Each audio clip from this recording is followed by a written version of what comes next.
నమస్కారం city news కి స్వాగతం. వెలగపూడి సచివాలయంలో ముఖ్యమంత్రి చంద్రబాబు అధ్యక్షతన మంత్రివర్గ సమావేశం జరిగింది. సుమారు 30 అజెండా అంశాలపై చర్చించి కీలక నిర్ణయాలు తీసుకున్నారు. విమాన ప్రమాదంలో మహారాష్ట్ర డిప్యూటీ సీఎం అజిత్ పవార్ మృతిపై కేబినెట్ సంతాపం వ్యక్తం చేసింది.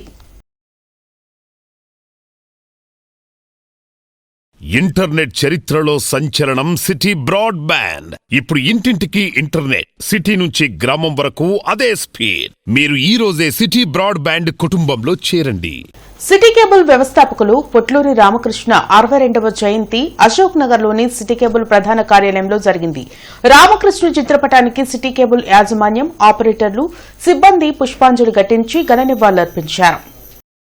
నాణ్యతా ప్రమాణాలతో కూడిన విజ్ఞానం, వినోదాలను అందించేందుకు 3 దశాబ్దాల క్రితమే సిటీ కేబుల్ ద్వారా నాంది పలికిన మహోన్నత వ్యక్తి రామకృష్ణ అని city cable vice president Kanthamaneni Hanumantharao తెలిపారు.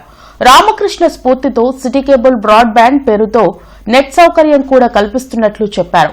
అశోక్ నగర్ లోని సిటీ కేబుల్ కార్యాలయంలో పొట్లూరి రామకృష్ణ 62వ జయంతి సందర్భంగా ఆయన చిత్రపటానికి శ్రీ మహావిద్యా ఉపాసకులు బ్రహ్మశ్రీ డాక్టర్ పివి గౌరీశంకర్ గురూజీతో కలిసి కంఠమనేని హనుమంతరావు, 3వే కేబుల్ ప్రతినిధి Praveen, cable operators welfare association అధ్యక్షులు పెద్దినేని శ్రీనివాసరావు, ఆపరేటర్లు, సిబ్బంది పుష్పాంజలి ఘటించి నివాళులర్పించారు.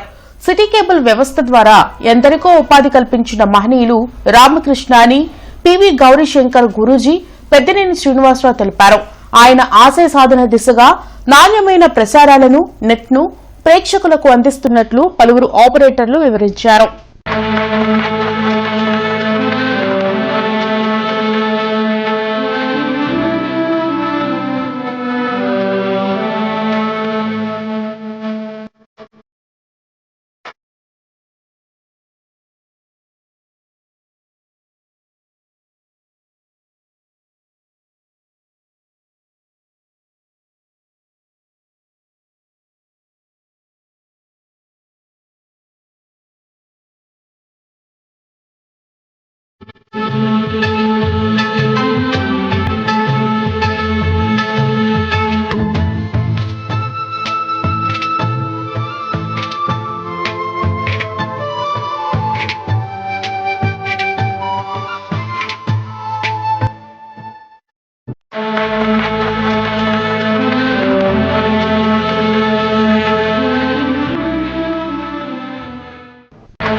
సిటీ కేబుల్ వినియోగదారులు, ప్రేక్షకులకు అందరికీ నమస్కారములు. ఈరోజు మా గుంటూరు సిటీ కేబుల్ ఆఫీస్ నందు మా ఫౌండర్ మెంబర్ శ్రీ పొట్లూరి రామకృష్ణ గారి జయంతి ఉత్సవములు జరుపుకుంటున్నాం ఘనంగా. ఇది 62వ జయంతి. 30 సంవత్సరాల క్రితమే ఆయన కళ్ళగన్న ఈ డిజిటల్ ప్రపంచం ఈరోజు సాకారమవుతూ మేము ఆయన ఆశలకు అనుగుణంగా ముందుకు వెళ్తూ ఉన్నాము. అలాగే సిటీ కేబుల్ ప్రేక్షకులందరికీ మా కేబుల్ సర్వీసెస్తో పాటు సిటీ బ్రాడ్బ్యాండ్ నెట్ సర్వీసెస్ కూడా తీసుకురావడం జరిగింది 2 సంవత్సరాల క్రితము. అతి తక్కువ ఖర్చుతో ఫాస్టెస్ట్ సర్వీస్ ఇండస్ట్రీలో మా వినియోగదారులకు ఇవ్వగలుగుతున్నాము. సో ఇలానే మా ప్రేక్షకులు మా సిటీ బ్రాడ్బ్యాండ్ నెట్ వినియోగదారులందరూ మా కోఆపరేషన్ ఇస్తారని ఆశిస్తూ ఆయన జయంతి సందర్భంగా వివిధ కార్యక్రమాలు చేపట్టబోతున్నాము. పేదవారికి పండ్లు, మిగతా వస్త్రములు అన్నీ కూడా డిస్ట్రిబ్యూట్ చేస్తూ ఆయన్ని గుర్తించుకొని మరింత ముందుకు వెళ్తామని చెప్పి ఈ సందర్భంగా మీకు అందరికీ తెలియజేస్తున్నాము. నమస్కారం. ఈవేళ సిటీ కేబుల్ ప్రసార మాధ్యమాలలో తనదంటూ ఒక ప్రత్యేక స్థానాన్ని సంపాదించుకుంది. ఇటీవల ఒక న్యూస్ని కృష్ణనగర్లోని దేవాలయ వ్యవస్థ గురించి మన సిటీ కేబుల్ వాళ్ళు, న్యూస్ నెట్వర్క్ వాళ్ళు ప్రసారం చేస్తే అది లాస్ ఏంజల్స్లో చూశారు. అక్కడి నుంచి గుంటూరులో జరిగిన కార్యక్రమం అక్కడంతా చూశారంటే దానికి కారకులు ఎవరంటే రామకృష్ణ గారు. ఆయన ఈ కేబుల్ టీవీ పరిశ్రమకి స్ఫూర్తిదాత. ఆయన పెట్టిన భిక్ష అనుకొని మేము చెప్పుకోవడానికి గర్వంగా ఉన్నాము. ఎందుకంటే ఎన్నో లక్షల మందికి కుటుంబాలకి ఆయన ఈ ఉపాధి కల్పించి దీన్ని మాకు జీవితాంతం మా కుటుంబాలు కూడా నిలబడేటట్టుగా ఆయన చేసిన ఈ టెక్నాలజీని తీసుకొచ్చి, అట్లాగే కొత్తగా ఆయన కోరుకున్నట్టుగా ఇంటర్నెట్, సిటీ కేబుల్ వారి ఇంటర్నెట్ కూడా తీసుకొచ్చి ప్రజలకి ఇంకా చేరువయ్యాము. ఈ వ్యవస్థ ద్వారా మొత్తం ఈరోజు గుంటూరులో 175 కిలోమీటర్ల వరకు పరిధి వరకు సిటీ కేబుల్ వ్యాప్తి చెందిందంటే అది మీ యొక్క ప్రేక్షకుల ఆదరణే. అట్లాగే ప్రతి ఇంటికి కూడా చేరువవుతున్న మా సిటీ కేబుల్ బ్రాడ్బ్యాండ్ ద్వారా కూడా మేము అందరం కూడా ఆపరేటర్లు అందరూ సహకరిస్తున్నాం. మీరందరూ కూడా దాన్ని వినియోగించుకుంటున్నందుకు కూడా మీకు కూడా గుంటూరు జిల్లా ప్రజానికానికి కూడా ధన్యవాదాలు తెలుపుకుంటూ, ఈ కేబుల్ వ్యవస్థ మీద ఈ ఆపరేటర్లు ఈ యొక్క సంస్థ మీద ఎంతోమంది ఆపరేటర్లు మనుగడ సాగిస్తున్నారు. కొన్ని వేల కుటుంబాలు ఈ యొక్క సంస్థను నమ్ముకొని జీవనాన్ని కొనసాగిస్తున్నాయి. ఆ విషయాన్ని చెప్పడం మాకెంతో హర్షదాయకమని మేము వ్యక్తం చేస్తున్నాము. మరి ముఖ్యంగా ఈరోజు గుంటూరులో పొట్లూరి రామకృష్ణ గారి యొక్క జయంతి కార్యక్రమాన్ని మన ఎండి గారి కృష్ణమోహన్ గారి యొక్క ఆధ్వర్యంలో ఈ విధంగా జరగడం అనేది మాకెంతో సంతోషం. శంకర్ విలాస్ పాత బ్రిడ్జ్ మిగిలిన పోర్షన్ కూల్చివేత పనులు శరవేగంగా కొనసాగుతున్నాయి. అత్యాధునిక మిషన్లు భారీ క్రేన్లతో బ్రిడ్జిని బ్లాకులకు కట్ చేసి వాటిని తొలగిస్తున్నారు. రైల్వే పోర్షన్ డిమాలిష్ పనులు నెల రోజుల్లోగా పూర్తి చేయాలని కాంట్రాక్టర్లకు డెడ్ లైన్ విధించారు. ఈ పనులు పూర్తయితే నూతన ఆర్ఓబీ పనులను త్వరితగతిన పూర్తి చేసేందుకు ప్రణాళికలు సిద్దం చేశారు. 2027 జూలై 27 లోపు నూతన బ్రిడ్జ్ నిర్మాణం పూర్తి చేసి ప్రజలకు ట్రాఫిక్ ఇబ్బందులు లేకుండా చేయాలనే లక్ష్యంతో కూటమి ప్రభుత్వం పనిచేస్తోంది.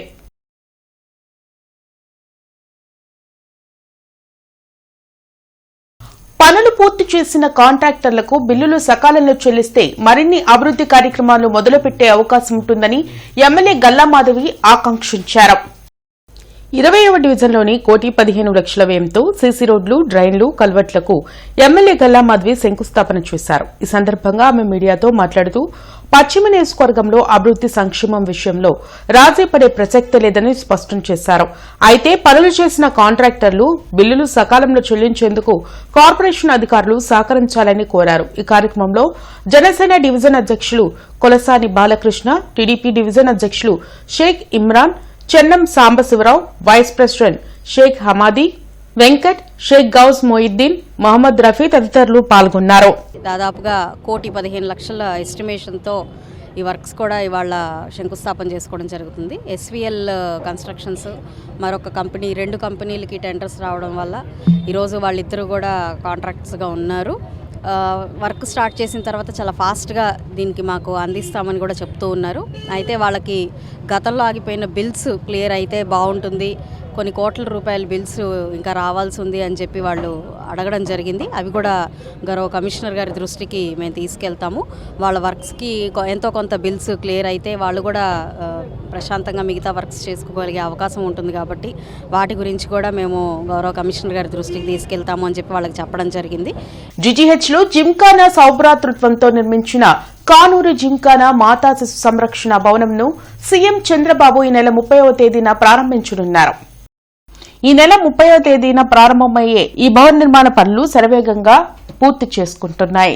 జిల్లా కలెక్టర్ ఏ తమీం అన్సారియా, పోలీస్ సూపరింటెండెంట్ వకుల్ జిందా జీజీహెచ్, ఎంసీహెచ్ బ్లాక్లను తనిఖీ చేశారు. బందోబస్త్, ట్రాఫిక్, పారిశుధ్యం తదితర అంశాల పట్ల ప్రత్యేక దృష్టి సారించాలని సూచించారు. అన్ని శాఖల అధికారులు ఆయా విభాగాల్లో పూర్తిస్థాయి పర్యవేక్షణ చేయాలని ఆదేశించారు. ఈ కార్యక్రమంలో GGH superintendent doctor SSV Ramana, revenue divisional అధికారి కె శ్రీనివాసరావు, డీఎస్పీ అజీజ్, జిమ్ఖానా ప్రతినిధులు బాబుల్ రెడ్డి, రామకోటేశ్వరరావు, జిల్లా పౌర సరఫరాల అధికారి పి కోమలి పద్మ, ఉప రవాణా కమిషనర్ సీతారాం రెడ్డి తదితరులు పాల్గొన్నారు.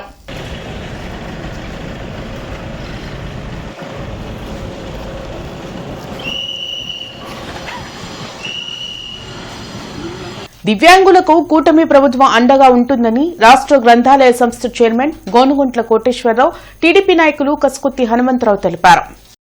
బృందావన గార్డెన్స్ లో దివ్యాంగుల సంక్షేమ హాస్టల్లో ఏడీ రామప్పతో వారు సమావేశమయ్యారు. దివ్యాంగులకు స్వయం ఉపాధి అవకాశాలు కల్పించేందుకు చర్యలు తీసుకోవాలని ఈ సందర్భంగా కోటేశ్వరరావు సూచించారు. దీనికి అవసరమైన స్థలం, ఇతర సదుపాయాలను అందించేందుకు కూటమి ప్రభుత్వంతో చర్చిస్తామని తెలిపారు. దివ్యాంగుల స్వయం ఉపాధి కోసం అవసరమైన పరికరాలను అందించేందుకు తాను సిద్దమని హనుమంతరావు ప్రకటించారు. వీళ్ళు కూడా కొన్ని ఇస్తరాకులు తయారు చేయటం కానివ్వండి, ఒక దగ్గర కూర్చొని వీరు చేయగలిగిన పనుల్ని చేసే విధంగా ఒక యాక్షన్ ప్లాన్ తయారు చేసుకొని దానికి సంబంధించినటువంటి ఏదైనా బిల్డింగ్ కావాలన్నా కూడా కలెక్టర్ గారికి, అదేవిధంగా పెమ్మసాని చంద్రశేఖర్ గారు మినిస్టర్ గారు ఉన్నారు, వారు కూడా సహాయం చేస్తామన్నారు. వారి దృష్టికి తీసుకుపోయి తప్పనిసరిగా వీళ్ళకి ఉపాధి కల్పించే విధంగా ఒకే దగ్గర కూర్చొని కనీసం ఒక్కొక్క షిఫ్ట్కి ఒక 50 మంది పనిచేస్తారు. అంటే గ్లాసులు తయారు చేయటం కావచ్చు, ఇస్తరాకులు తయారు చేయటం కావచ్చు, లేదా అదేవిధంగా పేపర్ మేకింగ్ సంబంధించినటువంటి, అంటే వీరు ఏదైతే పని చేయగలుగుతారో వాటిని మళ్ళీ మార్కెటింగ్ కూడా సప్లై చేసి ప్రతి నెల చంద్రబాబు గారు ఇచ్చే 6,000తో పాటు వీళ్ళు ఒక 20,000 30,000 డ్వాక్రా సంఘాల వాళ్ళు ఏ విధంగా అయితే వాళ్ళు సంపాదిస్తున్నారో అదేవిధంగా మేము కూడా సంపాదించుకోవాలి అనే ఒక సంకల్పంతో వీళ్ళందరూ ఒక సంస్థగా ఏర్పడి మేము చేస్తామని చెప్పి ముందుకొచ్చారు. తప్పనిసరిగా దానికి ప్రభుత్వ పరంగా ఏమి సహాయం కావాలనో వాళ్ళకి సహాయం చేస్తూ, ఎందుకంటే రోడ్ల మీద పాపం అనేక రకాల ఇబ్బంది పడుతున్నారు. తప్పనిసరిగా ఈ కూటమి ప్రభుత్వంలో ఆ బాధ్యత కూడా తీసుకొని వారికి అండగా ఉండే విధంగా మా కోటేశ్వరరావు అన్న గారికి, నారాయణ స్వామి గారికి తెలియజేసి అధికారుల దృష్టి తీసుకెళ్ళి కూడా అవి కూడా పరిష్కారం అయ్యి తప్పనిసరిగా ఈ కూటమి ప్రభుత్వంలో ఎవరైతే దివ్యాంగులు ఉన్నారో వారందరికీ నివేశ స్థలం ఇప్పించే విధంగా కూడా మేము అండగా ఉంటాము. మీకు ఏ సమస్య ఉన్నా స్వచ్ఛందంగా తెలియచేయండి. తప్పనిసరిగా మన మంచి అధికారులు ఉన్నారు, వారితో తోడ్పాటుగా ఉండి వారిని ఏ ఇబ్బంది పెట్టకుండా వారు వీరు అని లేకుండా సమానత్వంగా అందరూ మెలగాలి. కిమ్స్ సికిరా హాస్పిటల్లో లివర్ ట్రాన్స్ప్లాంటేషన్ సర్జరీని విజయవంతంగా నిర్వహించారు. మెడిసిన్స్ కి విఫలమైన కాలేయాన్ని పునరుజ్జింపలేనప్పుడు కాలేయ మార్పిడి మాత్రమే ప్రాణాలను రక్షించే ఏకైక ఆశ అని ఇద్దరు బ్రెయిన్ డెడ్ అయిన వారి కుటుంబ సభ్యులను జీవన్దార్ ప్రతినిధులు సంప్రదించి అవయదానం యొక్క విశిష్టతను వివరించగా అందుకు అంగీకరించిన వారి కుటుంబ సభ్యులు ప్రాణాపాయ స్థితిలో ఉన్న వారికి బ్రెయిన్ డెడ్ అయిన ఇద్దరు అవయవాలు ఉపయోగించి వరుసగా 2 రోజుల్లో 2 కాలేయ మార్పిడి శస్త్రచికిత్సలను కిమ్స్ సికిరా హాస్పిటల్ వైద్యులు విజయవంతంగా నిర్వహించి వారికి కొత్త జీవితాన్ని ప్రసాదించారు. ఈ సర్జరీలో liver transplant surgeon and HOD doctor Venugopal, surgery gastroenterologist doctor Vishnuprasad, medical gastroenterology doctor Pratap, anaesthesiology doctor Kalyan Ram, radiology doctor Yamini, interventional radiology doctor Venkata Chowdary, OT సిబ్బంది ఈ లివర్ ట్రాన్స్ప్లాంటేషన్ సర్జరీలో పాల్గొన్నారు.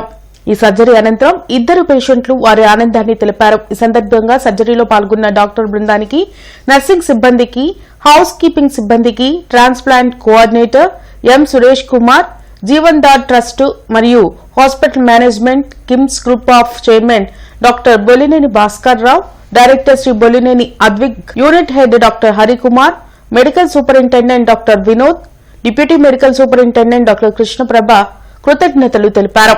ఈ సందర్భంగా యూనిట్ హెడ్ డాక్టర్ హరికుమార్ మాట్లాడుతూ మరణాంతరం వారి అవయవాలను దానం చేసి ప్రాణాపాయ స్థితిలో ఉన్న వారికి అమర్చడం ద్వారా వారికి మరలా జీవించే అవకాశాన్ని కల్పించడం ఎంతో సంతోషంగా ఉందని, అది గొప్ప విషయమని ఎంతో సంతోషంగా ఉందన్నారు.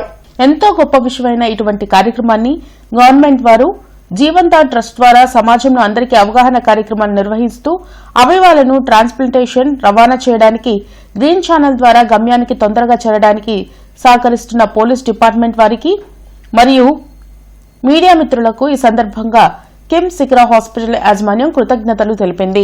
నా అనారోగ్యాన్ని సక్రమంగా నయం చేసి ఆరోగ్యకరంగా నన్ను ఈ కిమ్స్ హాస్పిటల్ నుంచి డిశ్చార్జ్ చేసి క్షేమంగా బయటకు పంపుతున్నందుకు ఈ కిమ్స్ సంస్థ డాక్టర్ గారులైన డాక్టర్ విష్ణుప్రసాద్ గారికి, డాక్టర్ ప్రతాప్ మౌళి గారికి, డాక్టర్ చంద్రకుమార్ గారికి, డాక్టర్ వేణుగోపాల్ గారికి నా ఆరోగ్యం కోరపడిందండి తెలియపరుస్తున్నాను.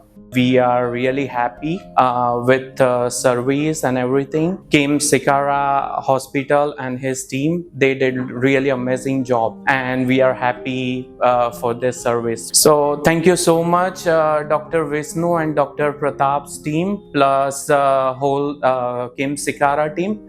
Thank you so much for taking care of my mother and us. Thank you so much. Internet చరిత్రలో సంచలనం సిటీ బ్రాడ్బ్యాండ్. ఇప్పుడు ఇంటింటికి ఇంటర్నెట్, సిటీ నుంచి గ్రామం వరకు అదే స్పీడ్. మీరు ఈ రోజే సిటీ బ్రాడ్బ్యాండ్ కుటుంబంలో చేరండి. బ్రాడీపేటలోని శ్రీ సిద్ధేశ్వరి పీఠపాలిత ఓంకార క్షేత్రంలో జరుగుతున్న 92వ శ్రీరామనామ సప్తాహాలలో భాగంగా శ్రీ సీతారాముల కళ్యాణ మహోత్సవం వైభవంగా జరిగింది.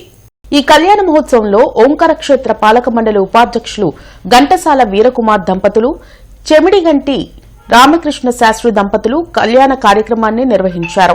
ప్రాప్త కాలమున బ్రాడేపేట పురవీధుల్లో నగర సంకీర్తనతో కార్యక్రమం ప్రారంభమైంది. సాయంత్రం 5:30 గంటలకు బుర్ర పద్మనాభ శర్మ భగవతార బృందం చేత సీతా కళ్యాణం హరికథా కార్యక్రమం చక్కగా నిర్వహించారు. ఈ కార్యక్రమంలో పాలక మండలి కార్యదర్శి నంబూరి శ్రీమన్నారాయణమూర్తి, సభ్యులు బలభద్రపాత్రుని ఉదయశంకర్, బలభద్రపాత్రుని రాధాకృష్ణ, ఆలయ అర్చక స్వాములు మరియు పెద్ద సంఖ్యలో భక్తులు పాల్గొన్నారు.